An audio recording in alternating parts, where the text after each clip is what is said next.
안녕하십니까, 부생방의 함주원입니다. 네, 오늘은 정말 오랜만에 희소식이 나왔습니다. 정부의 규제 정책만 봤을 때에는 정말 대부분 옥죄는 정책을 대부분 펼쳐왔지만 요번에 그와 반대로 정말 좋은 정책이 나왔습니다. 저도 오늘 웃으면서 이제 방송을 할 수가 있을 정도로 굉장히 좋은 희소식이다라고 보시면 될 것 같습니다. 11월부터 청약 제도가 개편이 됩니다. 특별공급 제도가 개편이 되는 만큼 신혼부부들 아니면 무주택 1가구분들 내 집을 마련할 수가 있는 그런 희소식이다라고 보시면 될 것 같고요. 오늘 자세한 얘기 나눠보도록 하겠습니다. 본격적인 영상 시청에 앞서서 구독 버튼, 좋아요 버튼, 알림 설정 버튼 꼭 부탁드리겠습니다.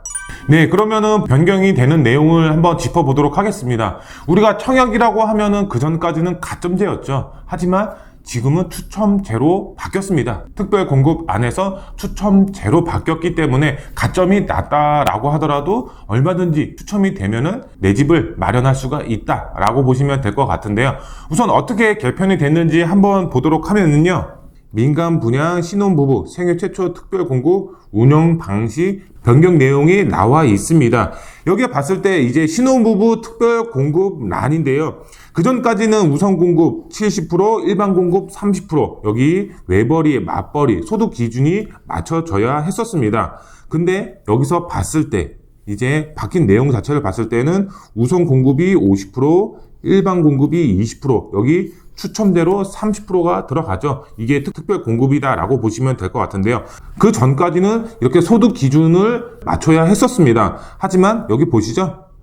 소득 요건 미반영이다. 여기서 눈여겨봐야 할 점, 바로 추첨제 같은 경우는 자녀가 없어도 추첨을 통해서 당첨이 될 수가 있기 때문에 정말 큰 메리트다라고 보시면 될 것 같은데요. 그렇기 때문에 이제 자녀가 없다라고 하더라도 추첨을 통해서 내 집을 마련을 할 수가 있기 때문에 정말 큰 장점이다라고 보시면 될 것 같고요. 그 다음에 생애 최초 특별 공급이 있습니다. 여기에 그 전까지는 이제 결혼을 하거나 신혼부부이거나 아니면은 이제 점수가 있어야지 가점제를 통해서 청약을 넣을 수가 있었죠. 여기에 정말 외면받았던 1인 가구들이죠. 1인 가구들은 청약 당첨이 굉장히 힘들었죠. 근데 1인 가구도 청약을 넣을 수가 있게 됐습니다. 이번에 새롭게 바뀐 내용 중에 하나인데요. 우선 이제 생애 최초 특별 공급 자체를 보시면은 그 전까지는 뭐 우선 공급 70%, 일반 공급 30% 이렇게 되어 있었습니다. 소득 기준도 있었죠. 근데 이게 개편이 된 내용을 보시면 우선 공급 50%, 그 다음에 일반 공급 20%,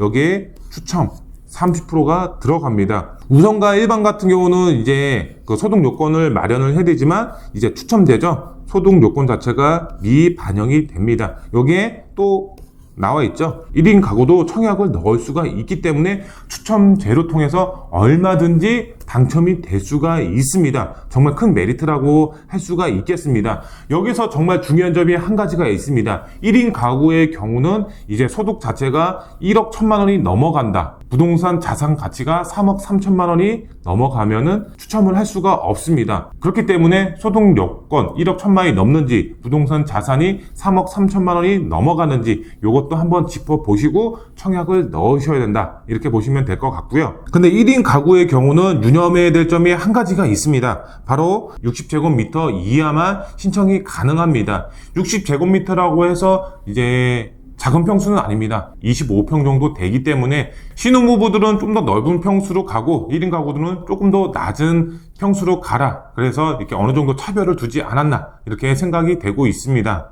네, 그래서 이렇게 종합적으로 봤을 때에는 이 30대 분들이죠. 신혼부부들이라든가 1인 가구 같은 경우는 이런 가점제를 통해서 청약 당첨되기가 굉장히 힘들었죠. 하지만 이렇게 특별 공급을 통해서 누구든지 얼마든지 당첨이 됨으로써 내 집을 마련할 수가 있는 이런 기회가 마련이 됐기 때문에 많은 분들 참여를 하셔서 청약을 넣으시면 좋을 것 같습니다.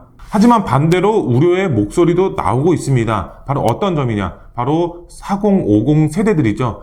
기존까지 이제 무주택 기간을 유지를 해서 가점제도 높여놨는데 지금 이렇게 추첨제를 통해서 30%나 되는 물량 자체를 준다. 그러면은 당첨 확률이 떨어지는 거 아니냐 이렇게 우려의 목소리도 나오고 있습니다. 하지만 걱정하실 필요가 없습니다. 왜? 70%는 그대로 유지를 하고 여기서 떨어지신 분들의 경우는 이어서 특별 공급까지 노릴 수가 있기 때문에 그만큼 당첨 확률은 올라간다. 그래서 걱정하실 필요가 없다. 이렇게 보시면 될 것 같고요. 정책 자체는 굉장히 좋습니다. 이 정책 자체는 굉장히 좋은데 시장 자체가 조금 불안합니다. 분양가가 너무 높습니다. 시장 자체의 분양가가 굉장히 높기 때문에 이런 젊은 신혼부부들이라든가 1인 가구가 이런 분양가를 감당하기가 어렵지 않을까 이렇게 생각이 되고 있습니다. 수도권의 경우는 지금 분양가만 봤을 때도 7억 8억이 넘어가고 있고 서울 중심부 같은 경우는 10억이 넘어가고 있습니다. 분양가 상한제가 아무리 적용이 된다고 하더라도 수억 대가 넘어가는 이런 금액적인 부분을 사회 초년생들이 감당할 수가 있을지 우려가 되는 상황이다 라고 보시면 좋을 것 같고요. 가뜩이나 여기서 대출도 걸어 잠그고 금리까지 올라간다고 하기 때문에 시장의 불안 요소가 크게 작용이 될 것으로 보여지고 있기 때문에 잘 판단하셔서 청약을 넣으시는 게 중요한 포인트가 되지 않을까 이렇게 생각이 되고 있습니다. 네, 지금까지 청약이 개편이 된 내용, 그 안에서도 특별 공급이 변경이 된 내용을 오늘 알아봤습니다. 네, 그리고 추가적으로 말씀을 드리면 이 제도는 공공이 아닌 민영 아파트에만 해당이 된다는 점 꼭 유념하시면 좋을 것 같고요. 오늘 영상이 도움이 되셨으면 구독 버튼, 좋아요 버튼, 알림 설정 버튼 꼭 부탁드리고요. 다음 영상에 더 알찬 정보로 찾아뵙도록 하겠습니다. 감사합니다.